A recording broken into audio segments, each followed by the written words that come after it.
à la langue russe et à la culture russe.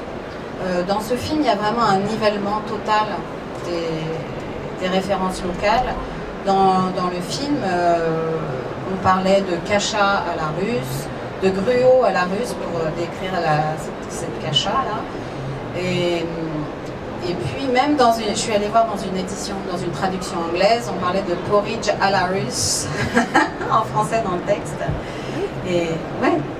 Et là, en fait, dans le film, c'est devenu de la soupe aux choux. Donc voilà, et des contraintes font qu'on doit vendre un film dans le monde entier et que la kasha, voilà, on n'est pas là non plus pour que les gens deviennent plus cultivés ou plus intelligents. Donc la soupe aux choux, tout le monde connaît. Donc voilà, on fait de la soupe aux choux. Et donc il y a assez peu de références. Il y en avait une dans le film où Anna Karenine appelait son fils My Little Kotik, qui Kotik en russe veut dire petit chat, chaton.